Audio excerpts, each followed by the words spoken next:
So hi, my name is Matt Pointer, and I decided I would record at home this presentation that I've made and given at a few conferences about personal finance. So the title that I've given this presentation is called Money, Medicine, and the Meaning of Life. And I realize that's a little bit of a lofty title, but I think it accurately describes kind of what I have to say about these things. Because I think that what's really important about personal finance is not really the technical details of RRSPs versus TFSAs and things like that. It's about having the knowledge and the skills that we all need to start using our money as a tool to kind of design and build the kind of lives that are meaningful and fun for us. And that's something that at least I see seems to be missing in a lot of people's lives. So I'm actually going to take it one step further from my title and say that I actually believe that if all of us were to follow these things that I have to say in my presentation here, we could actually all have lives that are more fun and more meaningful. So let's get right into it. What's the big secret? It's not Bitcoin. It's going to be a handful of lessons that I've learned over my almost 20 years of experience as a DIY investor and money geek. So before we get into it, though, just a little bit about myself. I'm a family guy. This is my family, and even though my wife has never worked outside the home, and we have 4 kids, at 41 years old now, for me, we've now achieved a level of financial independence. So I can work if I want to, and I can work at the things that are meaningful to me. But it's now a choice. Also, I think it's important to say that I don't work in the financial services industry at all. So I don't have any conflicts of interest. I don't have anything to sell. All I really care about is really my core belief that being good with money is not about having millions of dollars or living in a mansion or driving a Tesla, because you can have all of those things and still be completely miserable. It's really about having the sense to use your money properly and in line with your own values. So before we get into that, I just wanted to get into a more of a psychological phenomenon that is actually very relevant to this conversation, and it's called the Dunning-Kruger effect. I mean, you'd think that as human beings, the more we know, the more confident we would get about that subject matter. But actually, the relationship between knowledge and experience and confidence is not linear at all. With a little bit of knowledge, we actually get very overconfident. And the reason for that is because with a little bit of knowledge, we don't know what we don't know. So when we're faced with a situation, we have a hard time saying, I don't know. And then as you gain more knowledge, then you realize, oh, there's maybe more to this than I thought. And then you kind of reach the low point of your confidence when you have a little bit more knowledge in the field and you say, oh man, I'm never going to get this. This is just too complicated. And I think that's where a lot of people are when it comes to personal finance. And I think that some of that is probably intentional by the finance industry. They want us there because that justifies their existence. And it justifies their high fees. But hopefully by the end of this little talk, we'll all move a little bit further along that curve where it's starting to make sense. Because there's a lot of craziness going out there. Take some Canadian statistics, for example. They're pretty scary. You know, the average savings rate for Canadians is the lowest of all the OECD countries at 2.5%. At that rate, it's actually mathematically impossible to ever become financially independent. 1/3 of people who hold a mortgage in Canada say they couldn't afford a 1% rise in interest rates. 60% are not saving for retirement. The average Canadian owes almost $2 for every dollar of disposable income that they have. And it's also interesting to note that low financial health is actually correlated quite strongly with poor physical health as well. But the sad paradox to me is that this is all happening at a time when we actually have more than we've ever had. You know, we actually live in the golden age now. We live in these big, beautiful houses. which are climate controlled and safe. We drive around in oftentimes luxury vehicles. We can get wherever we want in no time at all. We all basically carry a supercomputer in our pocket. And yet, so many of us are not living the kind of lives that we want to be living. We're stressed out. We're neglecting our relationships, neglecting our passions, and even neglecting our health. We feel trapped at our jobs, suffocated by our to-do lists even when we're not working. Why? Now, I work in the medical field, and certainly doctors can't complain that they don't make enough money. But we all know colleagues who are, whether it's in medicine or not, who are clearly working because they feel like they have to, and not because they want to. In the field of medicine, if I were a patient, what kind of doctor would I want to see? I'd want to see the guy who looks like he wants to be there. So we all know that money is a currency to buy things, but it's also the currency to buy a happier life. So I think that doctors are actually uniquely equipped to manage money well. We need to start practicing evidence-based money. If you were presented in the emergency room with a type 1 diabetic who looked terrible and had high sugars for the last couple of days, you wouldn't just jump in there and manage that patient flying by the seat of your pants. You would follow an evidence-based, systematic approach to that patient. Now, given that there actually is evidence to guide our financial decisions, why wouldn't we treat our financial life in the same way? And I think the biggest reason for that is that the world of finance and investing can be pretty intimidating and confusing. There's a lot of misinformation out there. And again, I think that a lot of this is intentional. And we're told things like buy low and sell high, which sounds great on the surface, but it's probably the worst advice ever because it's all predicated on knowing what happens next. And of course, none of us can tell the future. We're told that we need professional help because this stuff is too complicated. And we're told that professional help is worth the high fees that we have to pay for it because these are experts. Then we're also told that the key to wealth is maximizing investment returns, and that's not true at all, as you'll see in a few minutes. And then lastly, we're told that the most important thing when we're managing our finances is choosing the right investment. And again, I will show you in a few minutes how untrue that is. And so to illustrate these points, I thought maybe the best way to do this would be to take you through my evolution as a money geek. So I'm going to start this way back in the year 2000. This is actually before I had any money myself, but I was able to learn by things I was observing around me. And the biggest lesson I learned then was to have a plan that you can stick to. It does not need to be the best plan. Even a bad plan that you can stick to is better than having no plan at all. And the way that I learned this is by an experience that my father had. He worked at Nortel for a lot of years, and part of working there, he got stock options. So he accumulated in his portfolio a fairly large number of Nortel stocks. And some of you may remember this, but in the late 90s, the Nortel stock price just started skyrocketing. So my dad is pretty good with money overall. He had other investments as well, but he was just seeing his Nortel stocks rise in value like crazy. And he was actually in the situation where if he sold his stocks, he could retire early very, very comfortably. But he didn't stick with his plan. And he rode those stocks all the way up to the top. And then when they started dropping, he still didn't sell. And for the most part, he rode the Nortel stocks all the way to the bottom, and they became completely worthless. Now, he was still perfectly fine because, like I said, he had other investments and he was diversified in other ways. But he suffered because he didn't have a plan that he could stick to.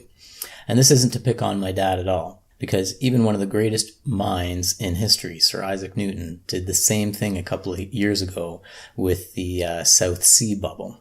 The moral of the year 2000 for me was to have a plan, even if it's not the best plan. Have a plan that you can stick to no matter what the stock market does.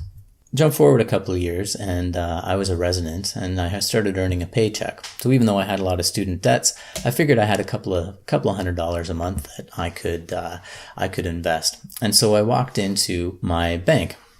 And I told them that I wanted to start an investment account. And I was really floored by the warm reception I got. I was ushered into these beautiful offices. I was offered coffee. I was introduced to this really, really nice sales guy. And I was sat down in his office. He had all the time in the world for me. And all of it was for free. I was getting free advice. I couldn't believe my luck. Of course, it's not luck at all, because I walked out of there with a whole bunch of CIBC mutual funds. I was shown a lot of charts of past performance, making their products look good. And if it wasn't their product, then it was another mutual fund with high fees. And what I learned after the fact is, and this is not unique to CIBC, this is rampant in the financial world, there's conflicts of interest everywhere. You really can't trust anyone to have your interests, put your interests first, except you. Because the way that these financial advisors are compensated is through the products that they promote, for the most part. Most of these people are not held to what's called a fiduciary standard. Now, that's a big word. All fiduciary standard means is that they must put the client's best interest first. But most financial advisors and planners are not held to that standard. They're held to a standard of suitability, which means that they can only promote products to you that are quote unquote suitable. Now, of course, the interpretation of that is quite broad. So the moral of that story in 2003 was you got to be a skeptic. And this is just a quick illustration to show the money that is lost by retirement savers like you and I to the financial advisors with conflicts of interest every year. I only have stats for the States, but it's in the billions of dollars. So the next year, I'm still learning lessons the hard way.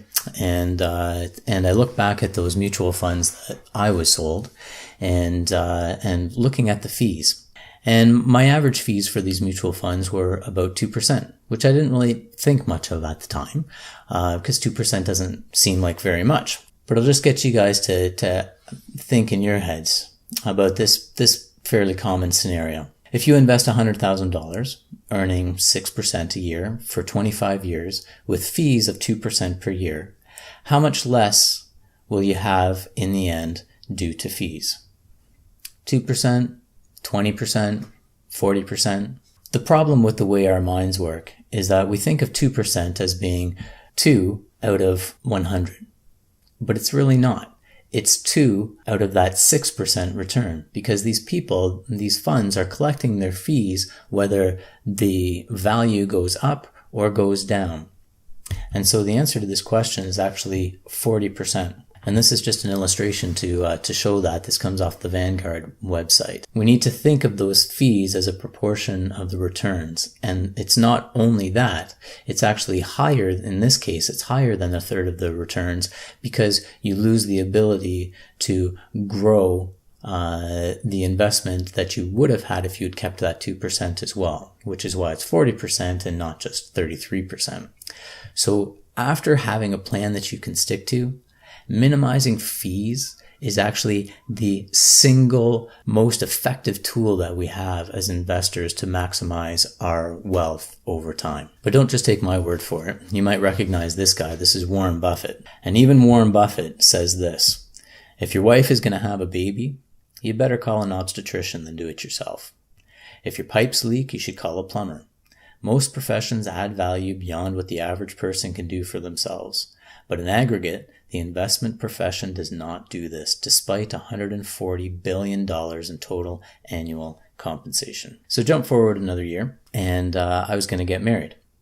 And at that point in time, my wife and I realized how important it is to have full disclosure about financial issues when you plan on spending your life with somebody else. Because money is a huge risk to marriage. And of course, marriage breakdown is a huge risk to your money. Again, I've got some kind of scary statistics for you. 99% of engaged couples think it's important to talk about money together, but only about a third had that conversation. Money is the leading cause of relationship stress leading to divorce, according to several studies.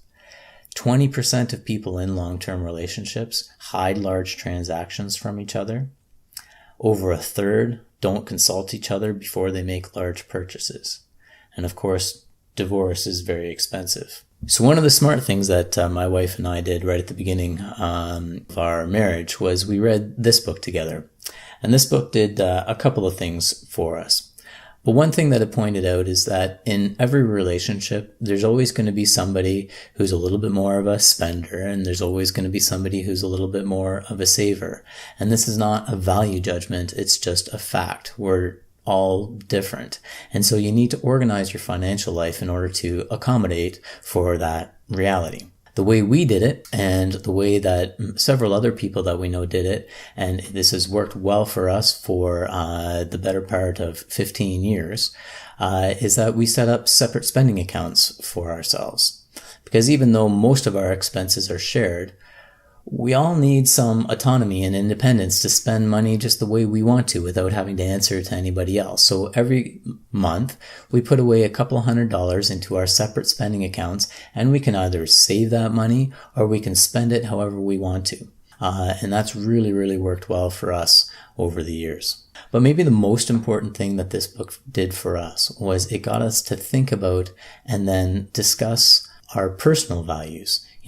Why do we believe that we're here on this planet? At the end of our lives, when we're looking back, what will have made our lives worth living for us? Those are our values, and no two persons' values are going to be exactly the same.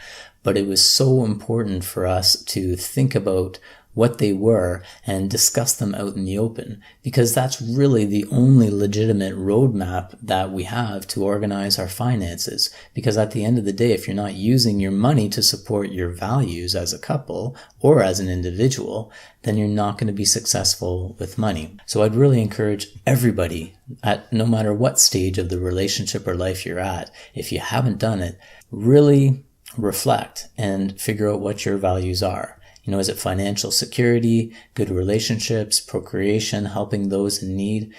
For us, we shared the value of financial security and procreation, and we ended up having 4 kids. For me, one of my other values was adventure and new experiences and creativity, because I kind of have a little bit of an artsy side. But we needed to talk about these things together. At that point in time, we kind of set that up, and we thought we were doing pretty well. We thought we were being smart.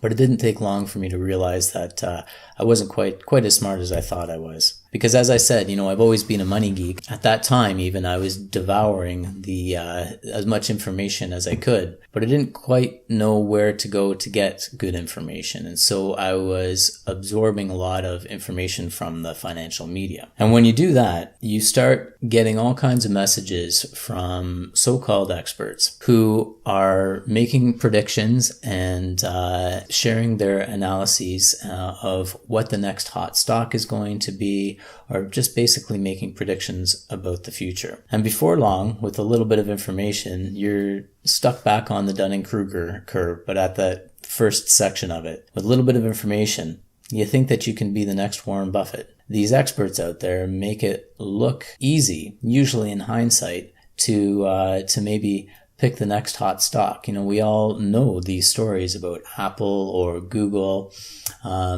and you start believing that you can do it yourself. And I did dabble in this a little bit, and it never really, none of them really worked out for me.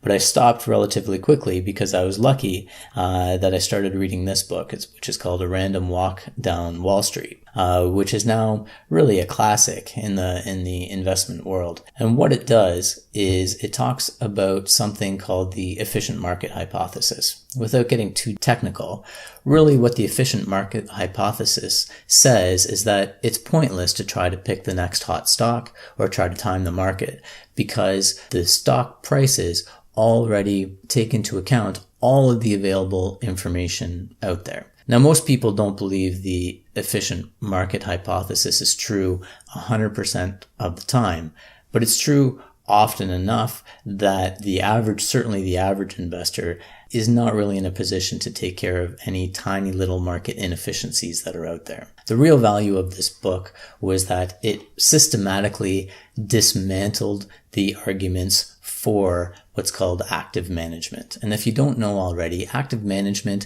is just really two things. First of all, it's this idea of timing the market based on what stock prices have been doing and kind of predicting what's going to happen next. And then the second aspect of it is picking hot stocks.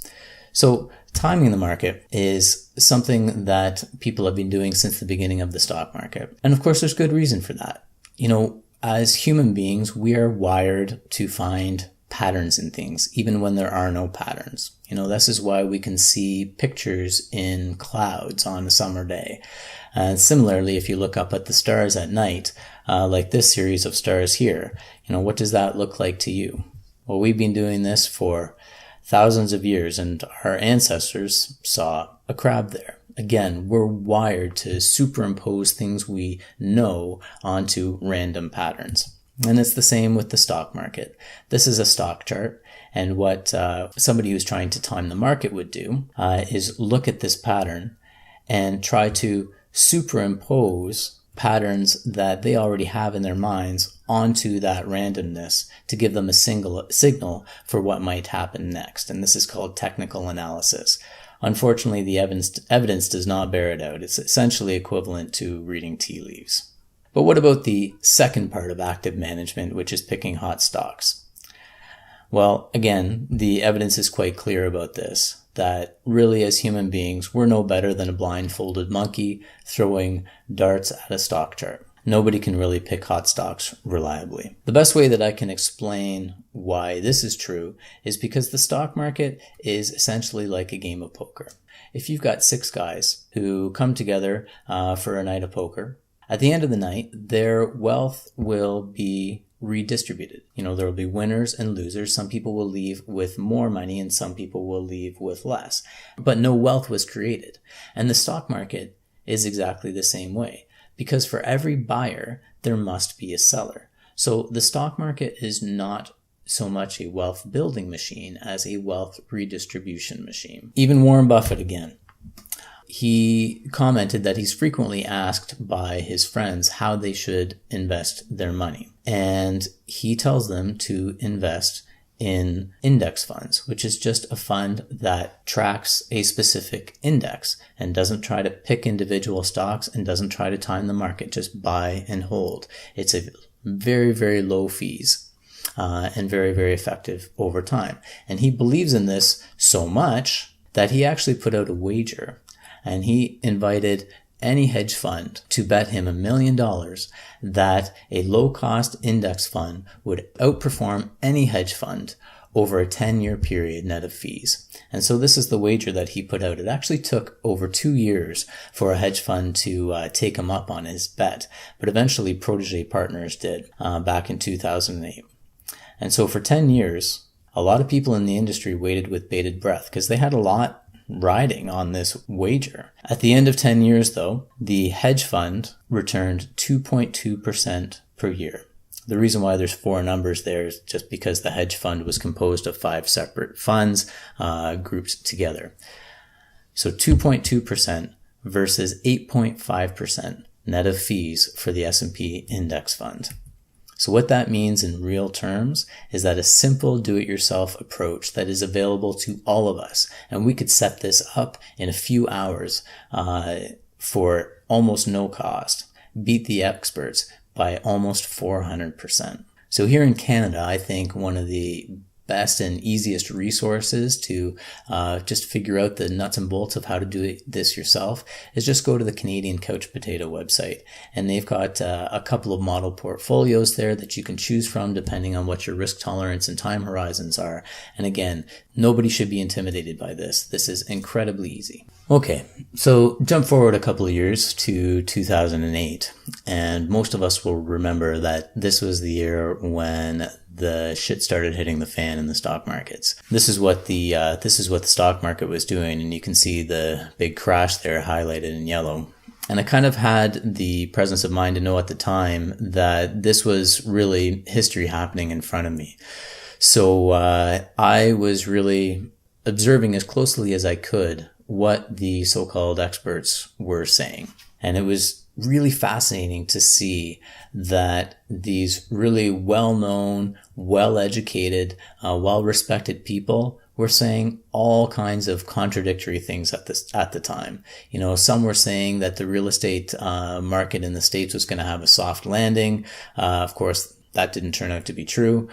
When the crash happened, some people were saying that the worst was over. Others were saying that the worst was yet to come. In fact, this could be the next Great Depression or even worse.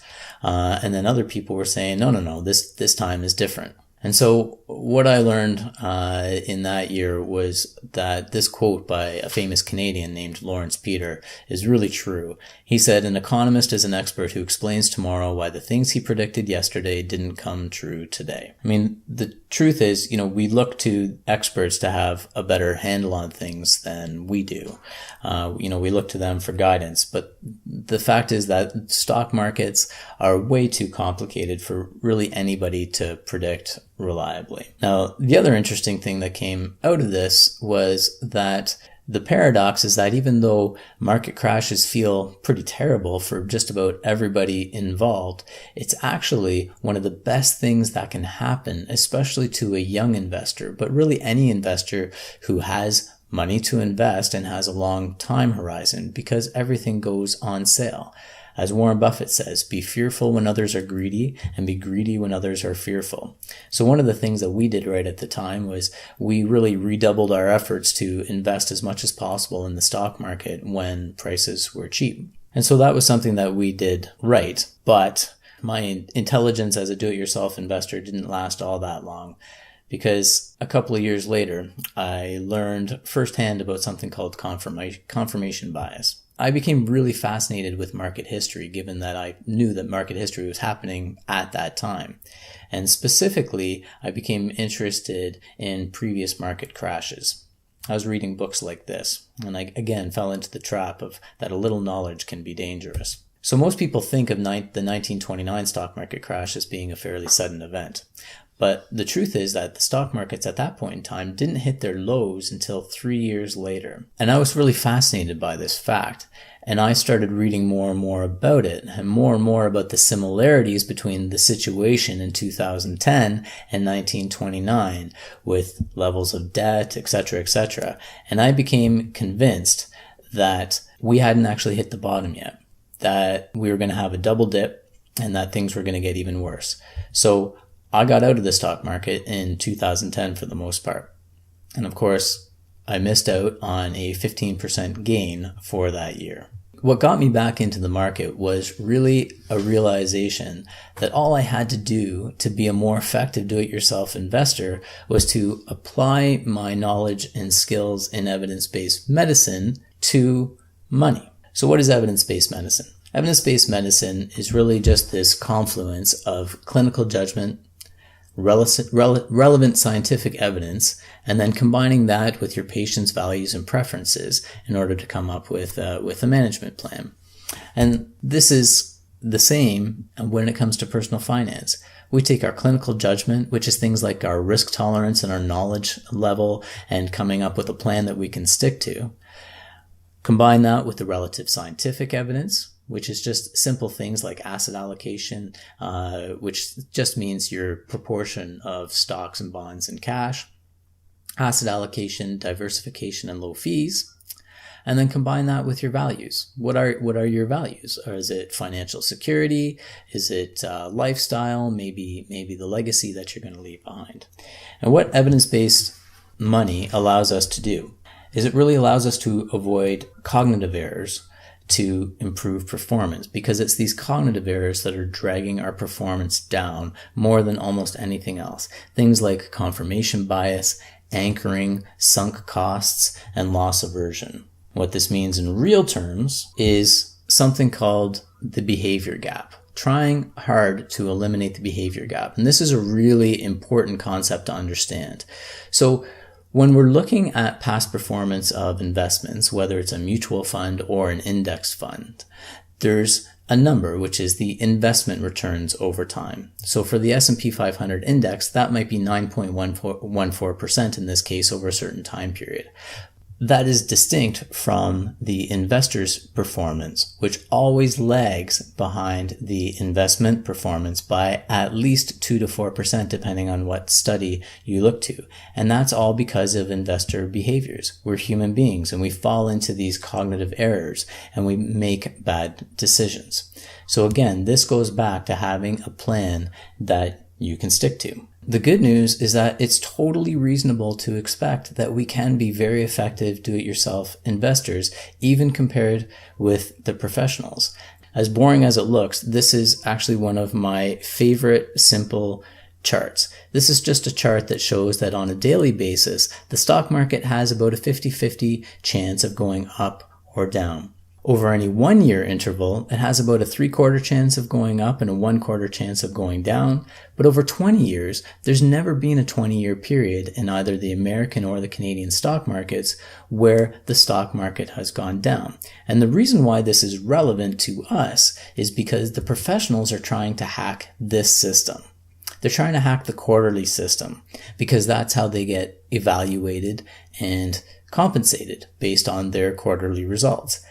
But as a do-it-yourself investor, we have the luxury of having a much longer time horizon. We're hacking this system. So to put it another way, it's actually far easier to get rich slowly than it is to get rich quickly. We can adopt a much simpler, evidence-based approach in order to reap those higher long-term returns. And again, don't just take my word for it. Charlie Munger is Warren Buffett's right-hand man, and he said, "Simplicity has a way of improving performance by enabling us to better understand what we are doing." So in my case, I was able to get back in the saddle again after being out for 2010 with an evidence-based approach.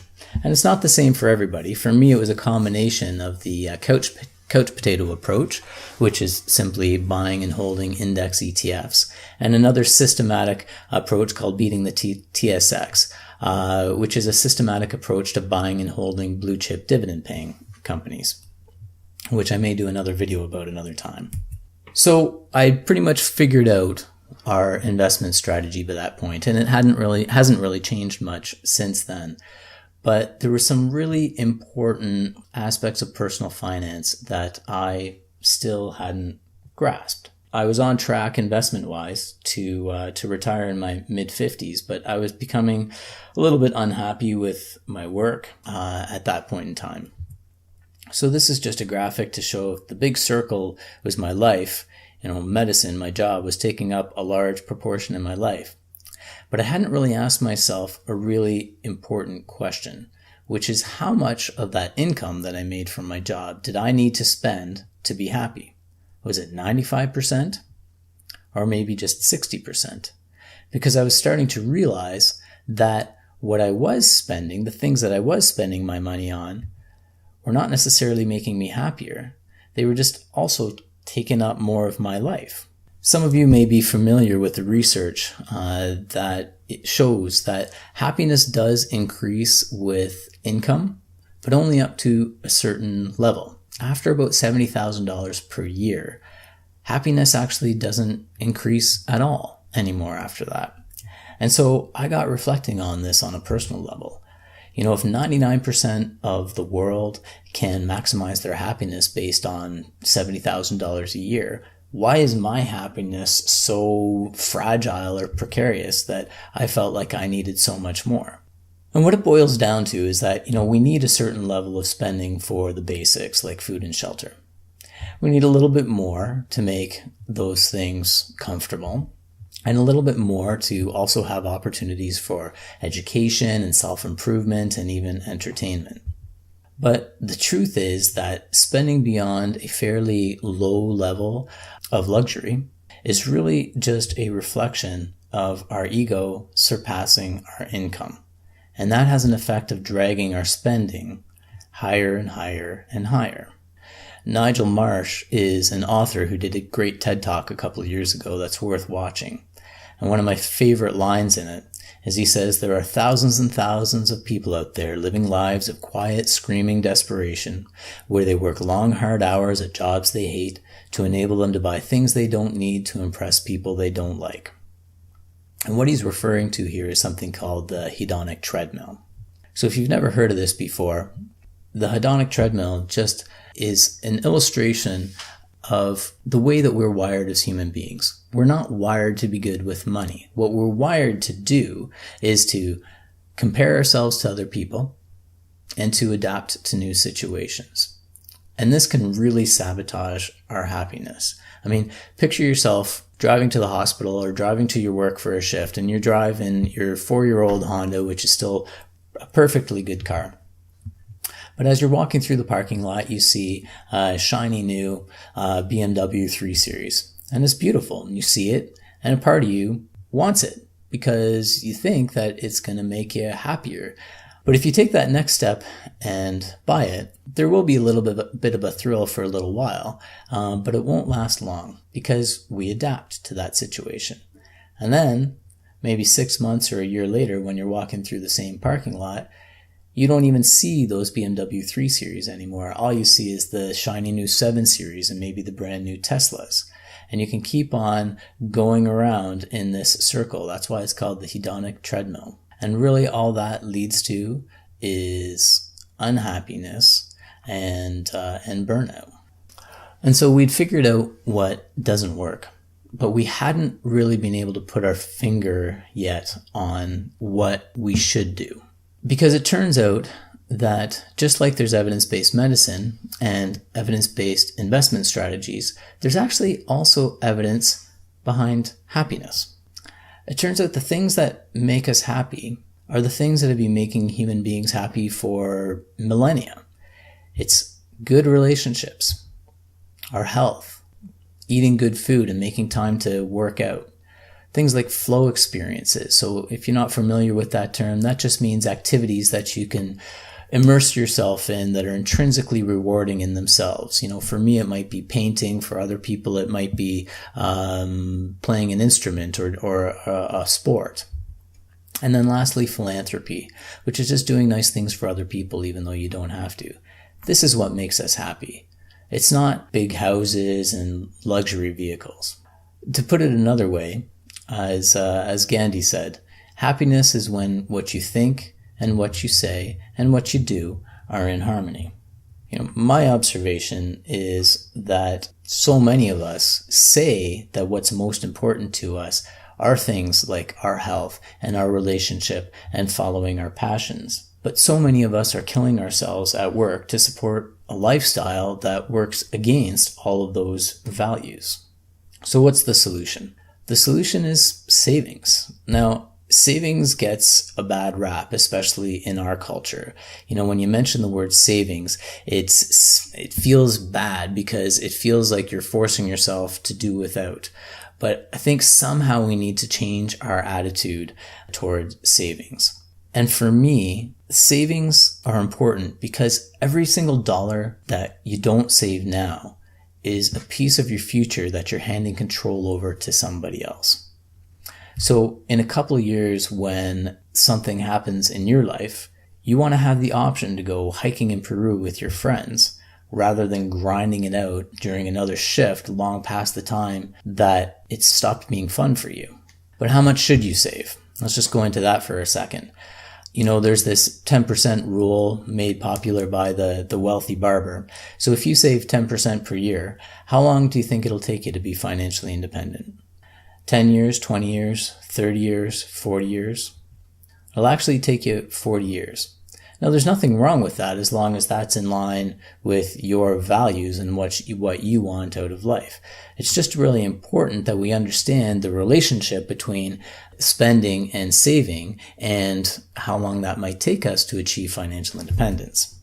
So this is a great website that you can go to called networthify.com, and it'll do all the math for you. So this is just a graph showing that with a savings rate of 10%, it'll take you about 40 years to become financially independent. Now, contrast this to a savings rate of 40%, and it'll take you about 20 years to become financially independent. But why should we focus on saving rather than investment returns? Back at the beginning, I told you guys that the conventional advice is that most people focus on what their potential investment returns are rather than their savings rate.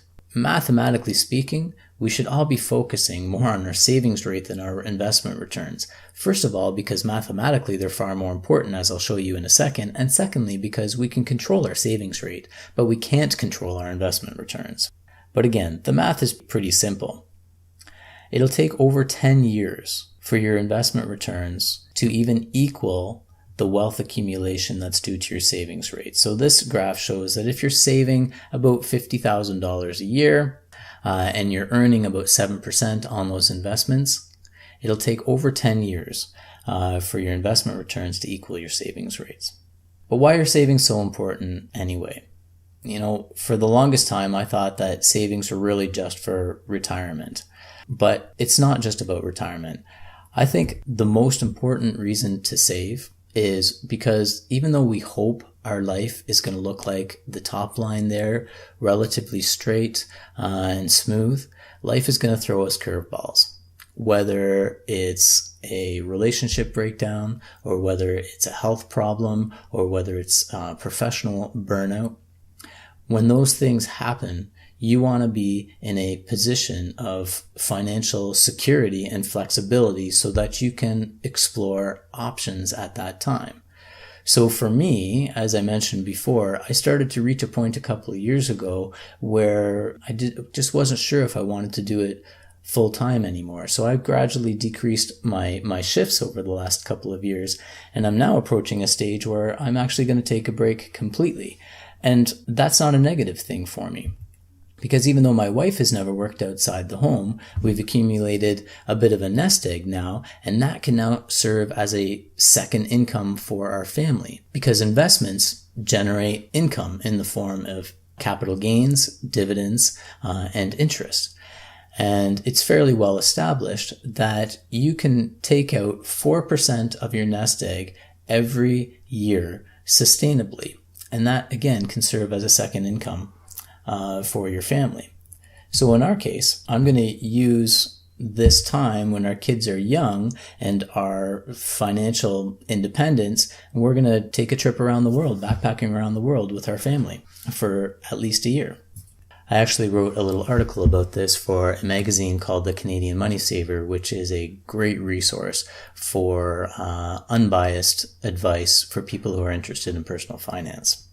So in conclusion, we've got some problems with money in our culture that I hope that we can start addressing. Even though we've had more money and we have more money and resources than we've ever had before, so many people are caught on that hedonic treadmill of just kind of doing what everybody else is doing rather than making their money work for them to create the life that they want. Unfortunately, the solution, at least in my eyes, is relatively simple, if not easy for everybody. But the solution is really to have a simple, low-cost, evidence-based plan, spend our money on relationship and shared experiences and not just stuff. And lastly, we should all be probably saving more than we think so that we can be financially independent in a reasonable time frame so that we have the ability to roll with the punches when life throws us those curveballs and we have options rather than feeling trapped. So whether you're a DIY investor or not, I hope that my little presentation here has given you some food for thought and that it gets you thinking about how you can make your money support your own values and help you to live a life that is meaningful and more fun for you. So thanks for watching and listening, and feel free to leave a comment below or subscribe to this channel. And I'm interested to hear your thoughts. Thanks.